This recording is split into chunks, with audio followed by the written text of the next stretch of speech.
ప్రభువునామం నా ప్రత్యేకమైన వందనాలు తెలుసుకుంటాను. దేవాదేవుడు మనం ప్రేమించి మరొక సాయంకాల సమయం రీతిగా మనమందరం కూడా ఆయన శరీరాలను గడపడానికి దేవుడు ఇచ్చిన తగ్గుతున్న బట్టి దేవుడు పదనాలు.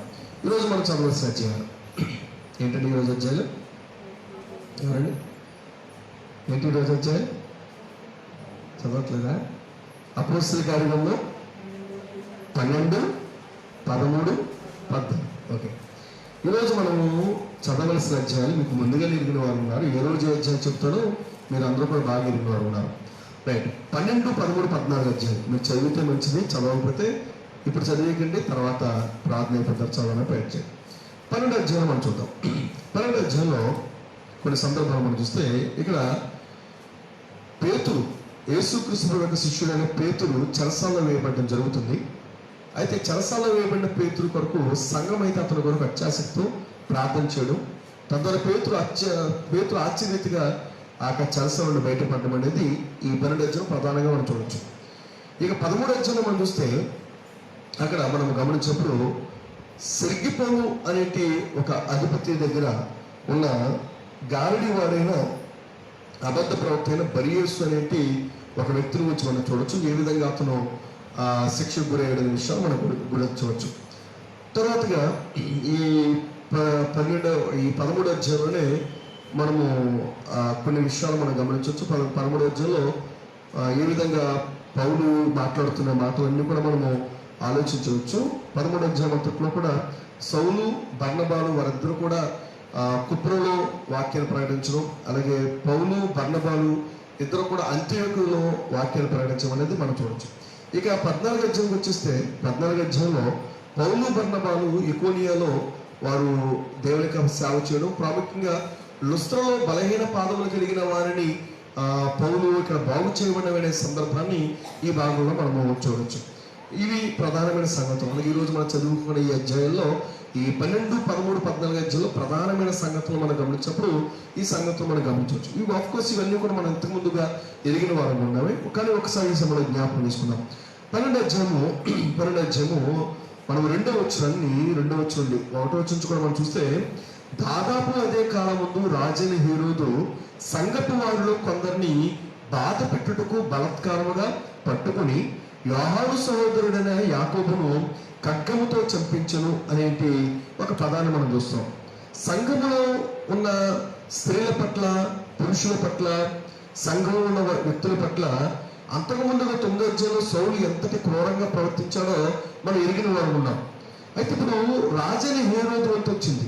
రాజైన హేరోదు సంఘపు వారిలో ఏం చేశాడంటే కొందరిని బాధ పెట్టడానికి బలాత్కారముగా పట్టుకున్నాడు అంటున్నారు. ఇంకా అంతకు మించిన బహుశా నేను అనుకుంటున్నాను కొన్ని సందర్భాల్లో మన జీవితాల్లో కూడా కొన్ని పరిస్థితులు, అటువంటి పరిస్థితులు ఎదురైతే రాజంతటి వాడే మనల్ని చంపడానికి, రాజంతటి వాడే మనల్ని హింసించడానికి, బాధపరచడానికి, అఫ్కోర్స్ మన ఇరుగు పొరుగు వారో, మన ఇంట్లో వారో, మన బంధువుల వారో కొన్ని బాధలు మనకు కలుగుతుంటాయి సర్వసాధారణంగా. కానీ దేశపు రాజే ఒకవేళ బాధ పెట్టడానికి, హింసించడానికి, చంపడానికి చూస్తుంటే పరిస్థితి ఎలా ఉంటుంది?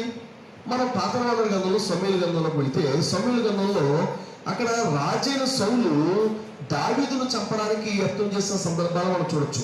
మీరు ఒక్కసారి సమూయేలు మొదటి గ్రంథంలోకి మనం వెళదాం. పాతనిబంధన గ్రంథంలో కూడా ఇలాగే రాజంతటి వాడే ఒక సామాన్యుడైన వారిని చంపడానికి ఆలోచన చేశాడనంటే అతని మీద చూపిన చూపు ఏదో ఇక్కడ రాయబడుతుంది. సమూయేలు మొదటి గ్రంథము 18వ అధ్యాయంలో, సమూయేలు మొదటి గ్రంథము 18వ అధ్యాయము 9వ వచనంలో మనం చూస్తే 18వ అధ్యాయం 9వ వచనంలో, కాబట్టి నాట నుండి సౌలు దావీదు మీద విషపు చూపు నిలిపెను అన్నారు. మీరు ఆలోచన చేస్తే మీరు 11వ వచనం కూడా చూస్తే, ఒకప్పుడు సౌలు చేతిలో ఒక ఈట ఉండగా దావీదును పొడిచి గోడకు బిగించుదనుకుని సౌలు ఆ ఈటను విసిరెను అనేటి ఆ మాటను మనం చూస్తాం. అలాగే సౌలు దావీదును చంపడానికి ఎన్ని ప్రయత్నాలు చేస్తాడో ఈ భాగంలో మనము ఆలోచించవచ్చు. అంటే మీరు గమనించినప్పుడు సౌలు ఇశ్రాయేలు దేశానికి రాజు, మొట్టమొదటి రాజు. ఆ మొట్టమొదటి రాజైన ఇశ్రాయేలు దేశానికి రాజైన సౌలు అంతటి వాడు ఒక సామాన్యుడైన వాడిని, అల్పుడైన వాడిని, లేక బలహీనుడైన వాడిని అనవచ్చు, లేకపోతే బాలుడైన దావీదును చంపడానికి ఆలోచన చేశాడు. ఎందుకొరకు? అంతకుముందుగా దావీదు ఏం చేశాడు? గొలియాతును, ఫిలిష్తీయుడైన గొలియాతును, అక్కడ గొలియాతు యుద్ధానికి వెళ్ళి అతను జయాన్ని పొందుకున్నాడు. అక్కడ స్త్రీలందరూ కూడా గాన ప్రతిగానం చేస్తున్నారు. సౌలు వేల కొలదియు, దావీదు 10,000 కొలదియు స్తుతింపబడునుగా. కానీ అక్కడ వారందరూ కూడా గాన ప్రతిగానము వారు చేస్తున్నప్పుడు ఆ గాన ప్రతిగానములు ఆ సౌలుడికి ఇంపుగా కనబడలా. కాబట్టి ఇప్పుడు నాకంటే ఎక్కువగా ఇతను అధికుడైపోతున్నాడని ఒక అసూయతో, ద్వేషముతో, అటువంటి ఆలోచనతో రాజైన సౌలే దావీదు మీద విషపు చూపు నిలిపెట్టగా మనం చూస్తాం. అయితే ఈ అపోస్తల కార్యాల 12 రాజైన హేరోదుకి ఏమంత కష్టం వచ్చింది అనగా, రాజైన హేరోదు ఎందుకు సంఘపు వారిలో కొందరిని బాధ పెట్టడానికి ప్రయత్నం చేశాడు అంటే, మీరు గమనించగలిగితే జనులందరూ కూడా, ప్రజలందరూ కూడా ఎవరిని వెంబడిస్తున్నారంటే ప్రభువును వెంబడిస్తున్నారు. లోకరక్షకుడైన యేసుక్రీస్తును వెంబడిస్తున్నప్పుడు ఆ లోకరక్షకుడైన యేసుక్రీస్తును వెంబడిస్తున్న కారణంగా వారిలో అనేకులు, సంఘంలో ఉన్న వారందరూ కూడా బాధ పెట్టడానికి హేరోదు ప్రయత్నం చేశాడు. ఆ ప్రయత్నంలో భాగంగా అక్కడ యోహాను సహోదరుడైన యాకోబుని ఏం చేశాట? ఖడ్గముతో చంపించేశాడు. అంటే చంపడానికి కూడా వెనుకాడలేదు. దేని కొరకు? సంఘమును బాధ పెట్టే విషయంలో. ఈనాటి దినాల్లో కూడా, నేను దినం కూడా మీకు జ్ఞాపకం చేశాను, ఈనాటి దినాల్లో కూడా అనేక మంది క్రైస్తవులుగా పిలువబడుతున్న వారిని, లేకపోతే క్రైస్తవులుగా ఉన్నట్టు వారిని బాధ పెట్టడానికి, మనుమికంగా వారిని ఏదో చిత్రహింసలు గురిచేయడానికి, అనేక రీతులుగా దాడులు చేసేటువంటి వారిని మనం లోకంలో ఎంతో మందిని మనం గమనిస్తున్నాం. అయితే పిల్లలు, ఈ రోజు మనం గమనించిన దేవుని సేవకుల మీద కూడా దాడులు చేసేటువంటి వారు ఎంతమంది లేరు ఈ రోజున. అంటే దేవునికి సువార్తను ప్రకటించడానికి ఈ రోజున బైబిల్ ప్రకటిస్తున్నట్టు వారి విషయంలో ఎంతమంది వ్యతిరేకత చూపించే వారు ఉన్నారు. అంటే ఈ రోజున కేవలం అన్యులలోనే కాదు, కానీ లోపంలో అనగా మనము సంఘము లోపల కూడా మనం చూసినప్పుడు ఎన్నో హింసలకు గురి చేసే పరిస్థితుల పిల్లల మనం చూస్తూ ఉన్నాం. అయితే ఇక్కడ తర్వాత ఒక విషయం చూస్తే 3వ వచనంలో ఒక మాట కనబడుతుంది. 12వ వచనంలో, ఇది యూదులకు ఇష్టమైన కార్యం అని తెలుసుకుని. ఎవరికి ఇష్టమైన కార్యం అంట? యూదులకు ఇష్టం. ఏంటి యూదులకు ఇష్టం? సంఘపు వారిలో కొందరిని బాధ పెట్టడం, వారిని చంపడం. ఇది ఎవరికి ఇష్టం అంటే యూదులకు ఇష్టం. నిన్న వాట్సాప్లో ఏదో ఒక మెసేజ్ వచ్చింది. ఇరాక్లో ఎక్కడో కొంతమంది క్రైస్తవ మిషనరీలు, సుమారుగా ఒక 23 మంది మిషనరీలని వారు హత్య చేస్తున్నారు, ప్రార్థన చేయండి, వారి కొరకు, వారి కుటుంబాల కొరకు ప్రార్థన చేయండి అని చెప్పేసి ఒక వాట్సాప్లో ఒక మెసేజ్ వచ్చింది. అంటే ఎందుకు విషయం చెప్తారంటే, ఇస్లామిక్ కంట్రీల్లో కూడా అనేక మంది క్రైస్తవుల మీద దాడులు చేసేటి వారు, క్రైస్తవ మిషనరీలను హత్య చేసేటి వారిని మనం గమనించవచ్చు లోకంలో. అయితే మీరు గమనించ, ఇది ఎవరికి ఇష్టమైనది? ఇది ఎవరికి ఇష్టమైన? దేవునికి ఇష్టమైనది మాత్రం కాదు. ఇక్కడ మనం గమనించగలిగింది ఏంటంటే, రాజైన హేరోదు ఎవరికి ఇష్టమైన కార్యాన్ని చేస్తున్నాడు అంటే యూదులకు ఇష్టమైన కార్యం. అది ఆ కార్యం ఎటువంటి కార్యము? సర్వసాధారణంగా దేశంలో రాజు అనేవాడు ఏదైనా రోడ్లు వేయించినా, లేకపోతే ఒక స్కూల్ కట్టించినా, లేకపోతే ఏదైనా మంచి బిల్డింగ్లు కట్టించినా, ఏదైనా కొన్ని పథకాలు పెట్టినా, ఏదైనా కొన్ని సంక్షేమ పథకాలు చేస్తే అది అందరికి ఇష్టమవుతుంది, అందరూ కూడా మెచ్చుకుంటారు.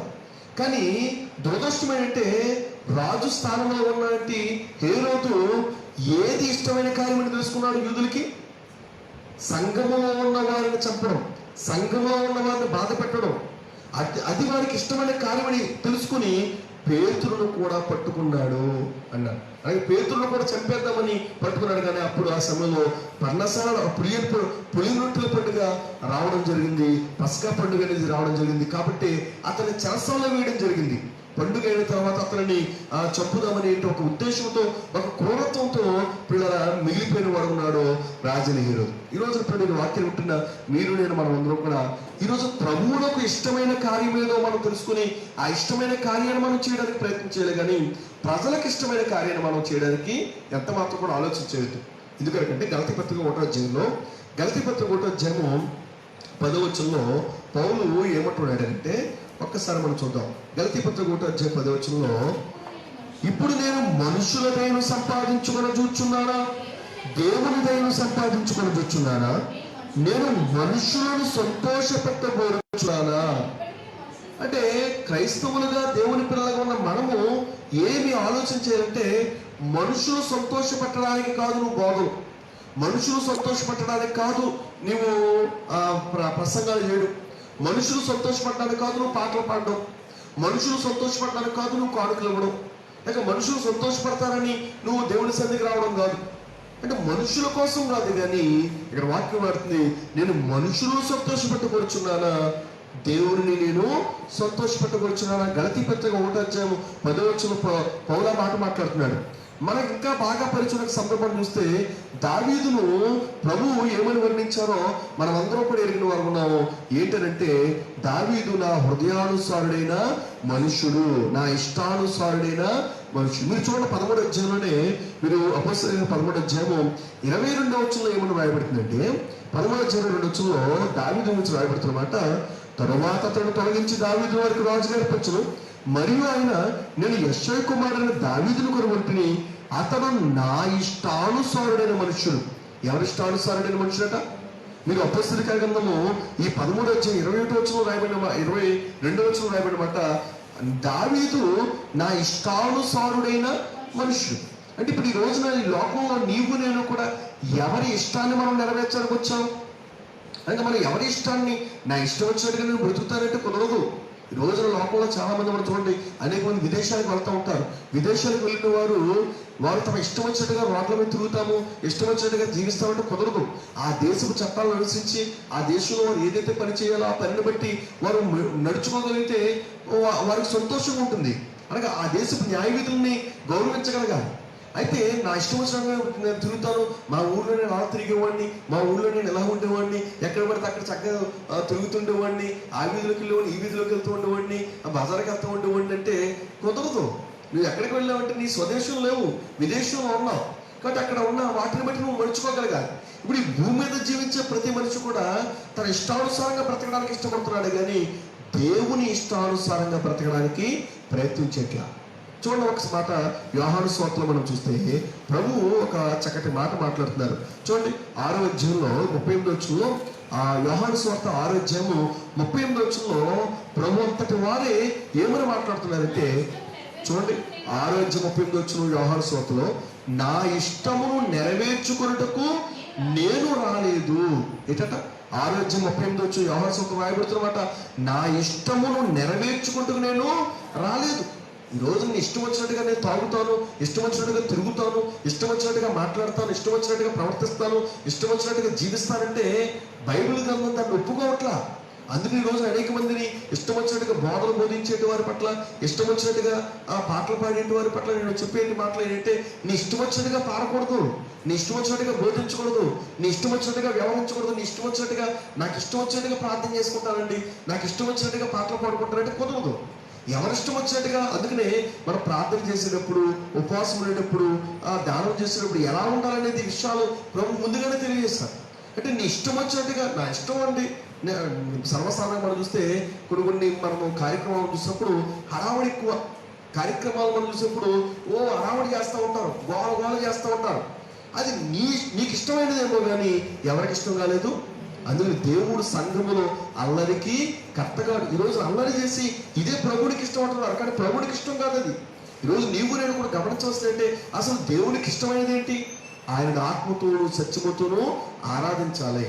ఆయన ఆరాధించేంటి వాడు నువ్వు ఎందుకు ఎగిరిగిరి గొంతు వేస్తున్నావు? ఎందుకు బీభత్సంగా కేకలు వేస్తున్నావు?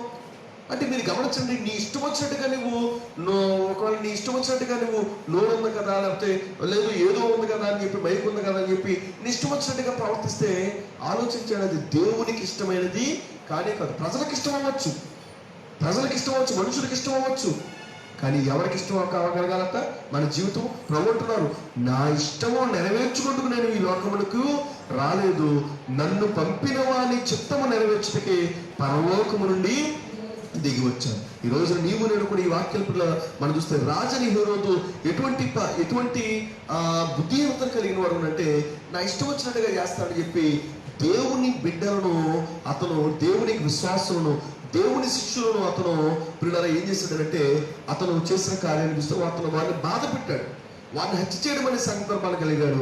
కానీ పేతురు ఆశ్చర్యరీతిగా, అద్భుతరీతిగా ఏ విధంగా రక్షించబడ్డాడో మనం ఎరిగిన వారు ఉన్నాం. ఒక్కసారి మనము ఈ అపొస్తలుల గ్రంథానికి వచ్చేద్దాం. 12వ అధ్యాయంకి వచ్చేస్తే 12వ అధ్యాయంలో చూడండి, పేతురు చూడండి, ఈ మాట మనం, ఈ పదం చాలా విలువైనది, మనం ఎన్నోసార్లు చదువుతున్నాం. 12వ అధ్యాయం వచ్చులో పేతురు చెరసాలలో ఉంచబడును. సంఘమైతే అతని కొరకు అత్యాసక్తితో దేవునికి ప్రార్థన చేయుచుండెను. ఈ రోజున మనం క్రైస్తవ్యాన్ని చూస్తే ఒకవేళ మనం గమనించినప్పుడు ఎటువంటి పరిస్థితులు వస్తే ఖచ్చితంగా ఏం చేస్తారు విశ్వాసులు? ఈ రోజున ఎవరైనా ప్రార్థన చేస్తారా? ఈ రోజున చాలా మంది కొంతమంది విశ్వాసులను గమనిస్తున్నప్పుడు, విశ్వాసులను ఆలోచన చేసినప్పుడు, మా ఏగరి మీద ఈగ వాలిందా ఊరుకోమంటారు. అంటే ఈగ వాలితే ఏం చేస్తావు నువ్వు? అంటే ఈగ కూడా వాలనవా? దోమ కూడా కొట్టనవా? అంటే అటువంటి వీరభక్తులు కొంతమంది ఉన్నారు. అంటే నేను ఎవరు విమర్శించాలనో లేకపోతే నన్ను అలా చేయాలనో నేను చెప్పడం లేదు, కానీ ఏం చేయాలి విశ్వాసులు? ఏం చేయగలగాలి? ఏదైనా సేవకుడు కష్టం కలిగింది, ఏదో ఇబ్బంది కలిగింది, ఏం చేయాలి? సంఘం అయితే అతని కొరకు ఏం చేస్తారట? అత్యాసక్తితో దేవునికి ప్రార్థన చేసింది. మీదకు వచ్చేయడం కాదు, తగుదనమ్మా అంటూ మీదకి రావడం కాదు, గొడవకు రావడం కాదు. అంటే ఎందుకు విషయం చెప్తారంటే, ఈ వాక్య సత్యాన్ని ఎరిగినంత వారు ఏదైనా ఒక సేవకునికి, ఒక దైవజనునికి ఏదైనా సమస్య వచ్చినప్పుడు, కష్టం కలిగినప్పుడు సంఘమంతా చేయవలసిన కార్యము సంఘమంతా కూడా దేవునికి ప్రార్థించేది. కానీ ఏం చేస్తాం మనం? అయ్యగారు లేరు కదండి, ఇంకా ప్రార్థన ఉంటుందని అంటారు. అయ్యగారు లేరు కదండి, ఇంకా ఎందుకులేండి, ప్రార్థన పెట్టడం ఎందుకులేండి అనేటి వాతావరణం ఉంటారు. ఈ రోజున పిల్లలు గమనించిన సేవకుడు ఒకవేళ సంఘానికి దూరం ఏదైనా కారణం చేత, ఏదైనా బలహీనత ఒకవేళ ఉన్నప్పుడు, ఇప్పుడు దగ్గర ఉన్నాను కూడా సరిపోయింది, ఒకవేళ నేను ఎక్కడన్నా దూరంగా, ఇప్పుడు నేను ఇదివరకు ఉన్న మేము శ్రీనివాసపట్నం ఉన్నప్పుడు అక్కడ ఉన్నప్పుడు నా పరిస్థితిని బట్టి నేను ఎక్కడికైనా రాగలనా? ఇప్పుడు రాలేని పరిస్థితి ఉన్నప్పుడు ఇక్కడ ప్రార్థనా కార్యక్రమాలు ఆగిపోకూడదు. సంఘం ఏం చేయాలి? అత్యాసక్తితో దేవునికి ఏం చేయాలి? ప్రార్థన చేయాలి. మీ ఇంటి దగ్గర మాత్రమే కాదు, మందిరంలో కూడా వచ్చి దైవజనుల కొరకు, సంఘము దేవుని సేవకుడి కొరకు, అలాగే సేవ కొరకు, సంఘము కొరకు ప్రార్థించేటి ఆలోచనతో సంఘ విశ్వాసం ఉండడానికి ప్రయత్నించాలి. తద్వారా దేవుడు చేసే అద్భుత కార్యాన్ని మనం చూస్తే అక్కడ చూడండి, అక్కడ మనము గమనించినప్పుడు పేతురు ఎప్పుడైతే అక్కడ మనము ఈ మాట మనం చూసామో, పేతురు చెరసాలలో ఉంచబడ్డాడు. అయితే ఇక్కడ మనం ఒక మాట మనము ఆలోచన చేసినప్పుడు ఒక సందర్భాన్ని మనము ఆలోచించవచ్చు. ఏంటంటే పేతురు ఇద్దరు సైనికుల మధ్య నిద్రిస్తున్నాడు. ఆలోచన చూస్తుంటే ఆ రాత్రి పేతురు 2 సంకెళ్లతో బంధింపబడి ఇద్దరు సైనికుల మధ్య నిద్రిస్తున్న సందర్భాన్ని పిల్లలు ఇక్కడ మనం చూస్తున్నాం.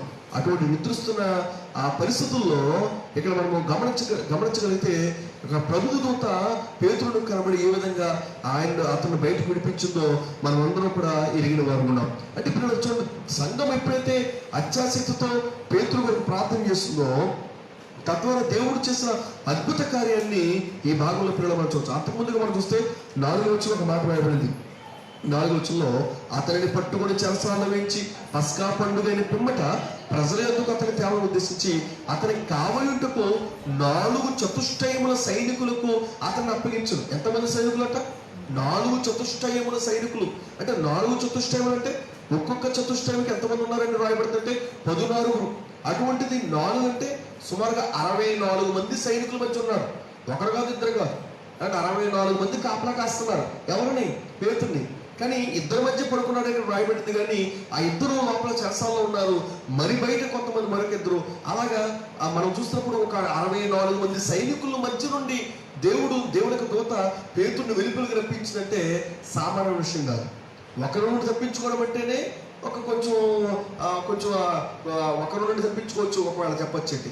ఇద్దరు నుండి, ముగ్గురు నుండి, అంటే మీరు గమనించండి, 64 మంది నుండి అతను తప్పించబడ్డాడంటే ఆలోచించండి. దేవుడు చేసిన గొప్ప అద్భుత కార్యం. ఈ రోజున మన బ్రతుకుల్లో కూడా ఎన్నో ప్రమాదాల్లో, లేకపోతే ఎన్నో కష్టాల్లో, ఎన్నో సమస్యల్లో మనం ఉన్నప్పుడు మనం అనుకుంటాం, నాకు బోల్డ్ కష్టాలని అంటాం. నేను అంటున్నాను, ఇక్కడ 64 మంది సైనికులు ఉన్నారు, ఒకరు కాదు, ఇద్దరు కాదు. మీరు గమనించగలిగితే వాళ్ళు లెక్క పెడితే 4 చతుష్టయములు అన్నాడు. అంటే మీరు గమనించగలిగితే, మీరు ఆలోచన చేసినప్పుడు న్యాయంగా సంవత్సరానికి 16 అని రాయబడింది. అంటే మీరు గమనించగలిగితే ఒకవేళ 16 అయినా కూడా, అంటే 16 అయినా కూడా మనం గమనించినప్పుడు ఆ 16 మంది మధ్యలో నుండి అతను విడిపించబడ్డమనే సందర్భాన్ని మనం ఆలోచన చేసినప్పుడు దేవుడు మన జీవితంలో ఉన్న ప్రతి సమస్యల నుండి, శోధల నుండి ఆయన మనం విడిపించగలిగే సమర్థుడు, ఆయనకు అసాధ్యమైనది ఏది కూడా లేదని మనం నమ్మగలిగిన వారు ఉండాలి. ఆ తర్వాత పేతురు ఏ విధంగా విడిపించబడి అక్కడ ప్రార్థన చేస్తున్నట్టు వారి వద్దకు వచ్చి అక్కడ తలుపు కొట్టినప్పుడు రోది అనే ఒక చిన్నది అతని స్వరమును గుర్తుపెట్టినట్టుగా మనం గమనించాం. గడిచిన కాలంలో కూడా ఈ స్వరమును గురించిన విషయాలు మీతో మాట్లాడడం జరిగింది. అంటే మీరు గమనించండి, ఆ స్వరమును గుర్తుపెట్టిన ఆ రోది అనే చిన్నదాని గురించి మనం చూసినప్పుడు సేవకుడితో ఎంతటి సాన్నిధ్యాన్ని కలిగి ఉన్నదో అక్కడ మనకు అర్థమవుతుంది. ఆ విధంగా పేతురుతో అనుకున్న అనుబంధం అనేది మనకి అర్థమవుతుంది. తర్వాతగా మనం చూస్తే హేరోదు అక్కడ ఈ 12వ అధ్యాయంలో మనం చూస్తున్నప్పుడు హేరోదు చేసిన కార్యాలు మనం చూసినప్పుడు హేరోదు రాజవస్త్రమును ధరించుకుని అతను ఉపన్యాసం చేసిన సందర్భాన్ని ఇక్కడ మనం చూస్తున్నాం. అయితే జనులు అంటున్నారు, ఇది దైవస్వరమే కానీ 22 ఇది దైవస్వరమే కానీ మానవ స్వరము కాదు అంటున్నారు. అంటే మీరు గమనించగలిగితే ఇది దైవస్వరమే కానీ మానవ స్వరము కాదన్నారు. న్యాయంగా రాజుని హేరోదు ఉపన్యాసం చేస్తున్నాడు అన్నారు. అంటే అతను ఏం చేశాడు? దేవుని మాటలు చెప్పాడా? దేవుని మాటలు చెప్పేవాడైతే అతను ఎందుకు సంఘాన్ని హింసిస్తాడు? లేదు, ఏదో బోధ చేశాడు, మొత్తం మీద ఏదో ఉపన్యాసం చేశాడు. అంటే ఒక ఉదాహరణ మనం చూసినప్పుడు లోకంలో కొంతమంది నాయకులు కొన్ని ప్రసంగాలు చేస్తుంటారు. అంటే వారి పార్టీ తరపున కావచ్చు, లేకపోతే దేశంలో జరగబోయే కొన్ని సంక్షేమ పథకాల విషయంలో కావచ్చు, కొన్ని ప్రసంగాలు చేస్తున్నారు. సీఎం గారు ప్రసంగిస్తున్నారు, సీఎం గారు మాట్లాడుతున్నారు, లేకపోతే పలానా మంత్రి గారు మాట్లాడుతున్నారు ఏంటి మాటలు మనం చూస్తాం. ఇప్పుడు ఆ మాట్లాడుతున్న సందర్భాన్ని మనం చూసినప్పుడు ఎప్పుడైతే ఉపన్యాసం చేస్తున్నారో తను కూడా రాజుగా ప్రజలకు కొన్ని నీతి బోధలు చెప్తున్నాడు. అయితే ప్రజలందరూ కూడా అనుకున్నారు, ఇది దైవస్వరమే కానీ మానవ స్వరము కాదు అనేటి ఒక మాట మనం చూస్తాం. అయితే పిల్లలు గమనించినప్పుడు ఎప్పుడైతే ఆ మాట పలికారో ప్రజలందరూ కూడా అతను ఏం చేయలేదట వినవచ్చు, అతను దేవుని మహిమపరచనందున చూడండి అక్కడ వారు ఏం చేశారు, దేవుని మహిమపరచనందున వెంటనే ప్రభువుతో అతను ముట్టను కనుక పురుగులు పడి ప్రాణము విడిచెను అంటున్నారు. పిల్లలు ఈరోజు మనం గమనించండి, దేవుని మహిమపరచకపోతే వెంటనే వచ్చే శిక్ష గనక అమలైతే ఈ రోజులో ఎంతమంది ప్రాణాలతో ఉంటారండి? ఈ రోజున మనకిచ్చిన ధన్యత, లేకపోతే దేవుడు మనకిచ్చిన కృప ఏంటంటే, దేవుడు మనకిచ్చిన భాగ్యం ఏంటంటే, ఒకవేళ మనం విరవీగిపోయినా కూడా, ఒకవేళ మనం ఏదైనా ఒకవేళ అహంకారం చూపినా, ఒకవేళ మనం దేవుని మహిమపరచకపోయినా దేవుడు వెంటనే మనల్ని శిక్షించి మనల్ని చంపివేయటంలా. అలా చంపేస్తే ఒక వ్యక్తి అన్నాడు, అలా చంపుకుంటూ వెళితే ఇంకా ఎవరు కూడా ఉండలేక మనం గడిచిన కాలంలో 5వ అధ్యాయంలో మనం చూస్తే అననీయ సప్పీరాల గురించి మనం గమనించాం. అననీయ సప్పీరాలు వారు దేవుని సన్నిధిలో వారు దేవుని దృష్టిలో వారు మోసం చేశారు, అబద్ధమాడారు. అయితే దానిని బట్టి వారిద్దరూ కూడా ఏమయ్యారు? చంపబడ్డారు. ఇప్పుడు అలా చంపుకుంటూ వెళ్తే సంఘంలో నీవు నేను కూడా బ్రతగలమా? నీవు నేను కూడా ఉండగలమా? అయితే ఆలోచన చేస్తే దేవుడు నీ పట్ల నా పట్ల ఎంత కృప చూపిస్తాడంటే, ఇదిగో దేవుడు అంతటి ఆ కోపాన్ని నీ పట్ల నా పట్ల ఆయన అణుచుకుని ఆయన నిన్ను ప్రేమిస్తున్నాడనే విషయాన్ని మనం గుర్తాగా. తర్వాత మనం చూస్తే 13వ అధ్యాయంలో ఇక్కడ మనము సెర్గి పౌలు అనే ఒక అధిపతిని గురించి మనము ఆలోచించవచ్చు. సెర్గి పౌలు ఇక్కడ మనము గమనించినప్పుడు సౌలు, బర్నబా, సౌలు వీళ్ళందరూ కూడా సెర్గి పౌలు వద్ద వాక్యాన్ని బోధించడానికి వారు వచ్చినప్పుడు చూడండి 7వ వచనం, ఇతడు 13వ అధ్యాయం ఇతడు వివేకము గలవాడిన సెర్గి పౌలును అధిపతి యొద్ద ఉండెను. అతడు బర్నబాను సౌలును పిలిపించి దేవుని వాక్యము వినగోరెను అన్నారు. వాక్యాన్ని వినగోరాడు. సౌలును బర్నబాను పిలిపించి ఇక్కడ సెర్గి పౌలు ఎప్పుడైతే వాక్యాన్ని వినాలని ఆలోచిస్తాడో 8వ వచనం చూడండి, అయితే ఎలుమ ఆ అధిపతిని విశ్వాసమును తొలగింపవలని యత్నము చేసి వారిని ఎదిరించెను అంటున్నారు. అంటే వాక్యం వినడం ద్వారా విశ్వాసం కలుగుతుంది. ఆ విశ్వాసం నుండి తొలగించడానికి ఎలుమ అనబడిన వాడు, వారి గురించి మనం చూస్తూ పైన ఆలోచన అంటే బరియసు అనేటి ఒక పేరు ఉంది. ఆ బరియసు అనబడిన వాడు ఎలుమ అనే పేరు అరబీ భాషలో ఎలుమ అనే పదానికి అర్థాన్ని మనం చూసినప్పుడు గారడీ వాడు అనేటి అర్థం ఉంది. అంటే మీరు గమనించిన బరియసు ఎలుమ అని అనబడిన వారు ఇద్దరు కూడా ఒకటే. అయితే మీరు గమనించండి, గారడీ వాడు ఏంటి? ఈ బరియస్సు లేకపోతే ఇక ఎలుమనబడిన వాడు సెర్గి పౌలు వాక్యాన్ని వినాలని కోరుకున్నప్పుడు వాక్యం వినకుండా, వాక్యం ప్రకటించకుండా వారిని ఆటంకపరిచిన విధానాన్ని ఇక్కడ మనం చూస్తున్నాం. తద్వారా చూడండి 10వ వచనం, పౌలు అతన్ని తేల్చొచ్చి సమస్త కపటముతోనూ సమస్త దుర్మార్గముతోనూ నిండినవాడా, అపవాది కుమారుడా, సమస్త నీతికి విరోధి, నీవు ప్రభువులకు తిన్నని మార్గంలో చెడగొట్టుట మానవా? అంటే ఈ రోజున వాక్యాన్ని సత్యం ప్రకటించబడినప్పుడు ఎంతమంది చెడగొట్టడానికి ప్రయత్నం చేస్తున్నారు? ఈరోజు ఒక వ్యక్తి వాక్యాన్ని వినాలి, సత్యాన్ని వినాలి, దేవుని గురించి జ్ఞానాన్ని వినాలి అని ఆలోచించినప్పుడు సరిగిపోవడం వల్లే అనేక మంది ప్రయత్నం చేసినప్పుడు ఆ సత్యాన్ని వినకుండా ఎంతమంది ఆటంకపరుస్తున్నారు. ఎలుమ వలె అని ఎలుమ అధిపతిని విశ్వాసం నుండి తొలగింపవాలని, అంటే చూడండి, సత్యములో నుండి తొలగింపవాలని యత్నము చేసిన సందర్భాన్ని మనం చూస్తాం. ఈరోజు అనేక మంది పిల్లల సత్యమునకు చెవినీయక కల్పనా కథలు తిరిగే కాలంలో ఇప్పుడు మనం జీవిస్తున్నాం. ఒకవేళ నువ్వు సత్యాన్ని కనుక నువ్వు వినకపోతే పౌలంటున్నాడు సమస్త కపటముతోను. అంటే ఎవరు నిన్ను చెడగొడతారు? విశ్వాసంలో నుండి సమస్తమైన కపటముతో ఉన్నవాడు, సమస్త దుర్మార్గముతో నిండినవాడు అపవాది కుమారుడు అంటున్నారు అక్కడ. చూడండి, అపవాది కుమారుడా, సమస్త నీతికి విరోధి, నీవు ప్రభు యొక్క తిన్నని మార్గములు చెడగొట్టుట మానవా అంటున్నారు. తిన్నని మార్గములు చెడగొట్టేవారు ఎంతమంది ఉన్నారండి? వంకర మాటలు చెప్పి ఈరోజు అనేక మంది, ఎంతమంది తిన్నని మార్గంలో ప్రేమించేటి వారిని చెడగొట్టలేదు. కొంతమంది చూసినప్పుడు ఇంకా రక్షణ పొందుతారు, బాప్తిసం పొందుతారు, వాక్యం విన్నారు, వాక్యం విశ్వసిస్తున్నారు, ఇంకా రక్షణ పొందుతారు అనుకునే లోపుగా కొంతమంది అతన్ని చెడగొట్టే పరిస్థితులు, ప్రార్థనకు రానివ్వకుండా పరిస్థితులు, రక్షణ పొందలేకుండా ఉన్న పరిస్థితులు. అంటే మీరు గమనించగలిగితే అనేక మందిని మనం ఆటంకపరిచేటి వారుగా మనం ఉన్నాం. దేవుని సన్నిధికి రావాలని కోరుకున్న వారిని, దేవుని వాక్యాన్ని వినాలనుకున్న వారిని ఎంతమంది ఈ రోజున ఆటంకపరిచేటి వారు ఉన్నారు. అలాగే ఆటంకపరిస్తే వారికి ఇచ్చిన బిరుదులు ఏంటంటే పౌలు సమస్తమైన కపటముతోనూ సమస్తమైన దుర్మార్గముతోనూ నిండినవాడు, తర్వాతగా అపవాది కుమారుడు, తర్వాతగా సమస్త నీతికి విరోధి, చెడగొట్టేవాడు. ఈ రోజున పిల్లలు నీ యొక్క ఆత్మీయ జీవితంలో, నా ఆత్మీయ జీవితంలో అటువంటి వారు ఎవరైనా ఉన్నట్లయితే, అటువంటి స్థితిలో కనుక మనం ఉన్నట్లయితే మనం సరిచేసుకోగలం. రావడం ఇక చివరి అధ్యాయంకి వచ్చేద్దాం. 14వ అధ్యాయం చెప్పి మనం ముగించుకున్నాం. ఇక 14వ అధ్యాయంలో లుస్త్రలో బలహీన పాదములు కలిగిన వాడిని సౌలు బాగు చేసిన విధానాన్ని ఇక్కడ మనం గమనించవచ్చు. మీరు గమనించగలిగితే ఒక్కసారి మాట మనం ఎరిగిన వారు ఉన్నాం. త్వరగా ఈ మాటలు చెప్పి ముగించుకున్నాం. 14వ అధ్యాయంలో మనం చూస్తే 14వ అధ్యాయంలో అక్కడ చూడండి 7వ వచనం, లుస్త్రలో బలహీన పాదములు కలిగి ఉండేను, అతడు పుట్టి మీద మొదలుకుని కుట్టివాడే ఎన్నడూ నడవలేక కూర్చుండి ఉండేవాడు.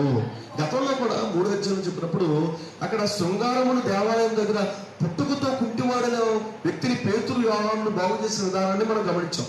ఇప్పుడు లుస్త్రలో కూడా ఎవరున్నారంటే పుట్టుకతోటే కుంటివాడు. ఈ రోజు మరలా మాట్లాడుతున్నాడు, మరలా చెప్తున్నాడు. ఈ రోజున చాలా మంది నాకు దేవుడు కనబడ్డాడు, దేవుడు మాట్లాడాడు, దేవుడు నాకు వరం ఇచ్చాడు అని చెప్పుకుని తిరిగేంటి వారిని నేను అడిగినట్టు ఒకే ఒక ప్రశ్న, నువ్వు పుట్టుకతో కుంటివారైన వారిని, పుట్టుకతో మూగైన వారిని, పుట్టుకతో గుడ్డి వారిని, పుట్టుకతోనే అంగవైకల్యం కలిగిన వారిని ఎందుకు స్వస్థపరచం? అంటే వారి దగ్గర నీ వరం పనిచేయదా?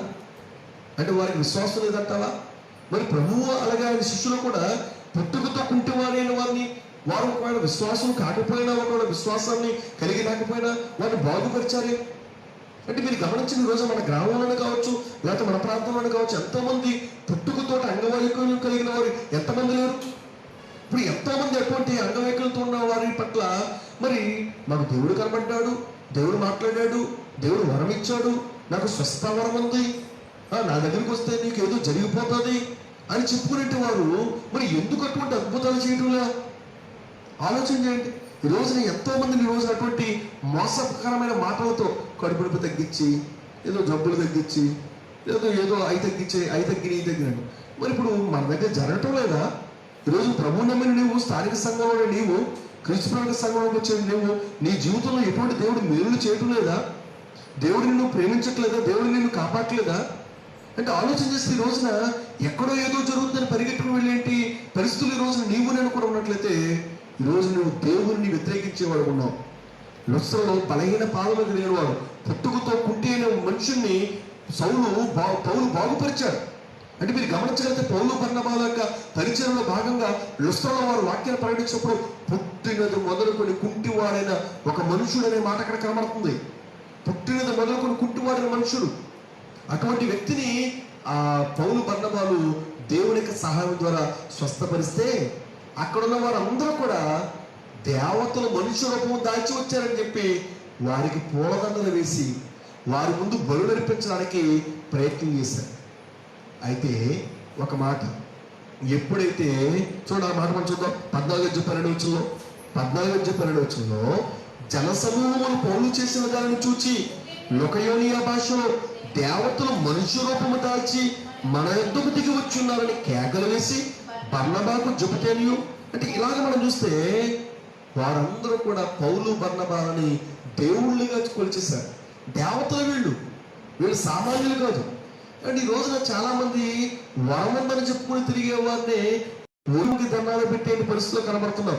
అబ్బో వారి మీద ఏగ వాడకూడదు, ఏదో చదవకూడదు, ఇది చదవకూడదు అని చాలా చోట్ల మనం చూస్తున్నాం. చాలా చోట్ల కొంతమంది ఈ పిచ్చి భక్తులు మనం చూస్తున్నాం. కొంతమంది ఇంకా దేవుడి కంటే గొప్ప వాళ్ళు అయిపోయి ఇంకా దేవుడిని విడిచిపెట్టేసి మా అయ్యగారే గొప్ప, మా అమ్మగారే గొప్ప, మా చిన్నయ్య గారు, మా పెద్దయ్య గారు, ఇంకా వాళ్ళ భజన చేసేంటి భజన బ్యాచ్ కొంతమంది ఉంటారు. ఇప్పుడు ఉస్త్రంలో కూడా అటువంటి భజన బ్యాచ్ తయారైపోయారు. ఎవరికి? పౌలుకి, బర్నబాకి. ఎటువంటి భజన? అయ్యో మీరు దేవతలయ్యో, మీరు దేవుళ్ళు, అసలు పుట్టుకతో కుంటివాడిగా ఉన్నవాడిని మీరు బాగు చేశారంటే మాటలు కాదు, మీరే దేవుళ్ళు అని చెప్పి ఆ పౌలుకు అక్కడ మనం చూసినప్పుడు బర్నబాకు జుపతేని పేరు పెట్టి, పౌలుకు హెర్మియా అని పేరు పెట్టి, అలాగే వారి దేవతల పేర్లు పెట్టి వారిని పూజించడానికి పూలదాలను తీసుకొచ్చేసారు, ఎడ్లను తీసుకొచ్చేసారు వారి ముందు బలులు అర్పించడానికి. అయితే అక్కడ పౌలు బర్నబాలు చేసిన ఒక మాట మనం జ్ఞాపకం తీసుకుందాం. చూడండి, అక్కడ ఒక మాట అంటున్న మాట 15వ వచనంలో, అయ్యలారా మీరెందుకు ఇలాగూ చేస్తున్నారు? ఎవరైనా అడుగుతారండి అలాగా? ఈ రోజున ఎవరికైనా ఏదైనా మీరు ప్రార్థన చేస్తే జ్వరం తగ్గిపోయిందండి, మీరు ప్రార్థన చేస్తే కడుపు నొప్పి తగ్గిపోయిందండి, మీరు ప్రార్థన చేస్తే నాకు ఎలా జరిగిందండి అని అంటే ఇంకా ఆడు ఎక్కడికి వెళ్ళిపోతాడంటే ఎక్కడికో వెళ్ళిపోతాడు. ఇంకా ఆయన కూడా ఎక్కడో పెట్టేటి పరిస్థితి వస్తుంటాయి. అంటే నేను ఎవరినో విమర్శ చెప్పట్లేదు, కానీ ప్రస్తుతం లోకంలో ప్రతి ప్రాంతంలో, ప్రతి దేశంలో, ప్రతి ప్రజల్లో జరిగే పరిస్థితులే. మీరు యూట్యూబ్లో చూడండి, కొన్ని వేల మంది, కొన్ని లక్షల మంది ఇటువంటి దొంగ బోరుకు, అబద్ధ బోరుకులు కనబడతా ఉంటారు మనకు ప్రపంచవ్యాప్తంగా. నెట్లో చూడండి, మీరు అవసరమైతే గూగుల్లో చూడండి, ఎంతో మంది ఇటువంటి అబద్ధాలు ప్రకటించేటి వారు. ఏదో మా వల్ల ఏదో జరిగిపోయింది, మేమే గొప్పవాళ్ళం అని చెప్పి ఈ రోజున అనేక మంది ప్రకటింప చేసుకుని ఈరోజు అనేక రకాలుగా ప్రభువుకు దూరం చేసేటి వారు ఉన్నారు. అయితే ఇక్కడ పౌలు బర్నబాలు వారు కలిగి ఉన్న విశ్వాసం, వారు కలిగి ఉన్న దేవుని జ్ఞానం అంటే, అయ్యలారా మీరు ఎందుకు ఇలా చేస్తున్నారు? ఎందుకయ్యా మాకు పూలదండలు వేస్తున్నారు? ఎందుకయ్యా మాకు బలులు అర్పిస్తున్నారు? ఎందుకు మాకు దేవతల పేర్లు పెట్టారు? మమ్మల్ని దేవతలుగా మీరు ఎందుకు ఎంచుతున్నారు? ఎందుకు ఇలా చేస్తున్నారు అని మాట్లాడుతూ, మేము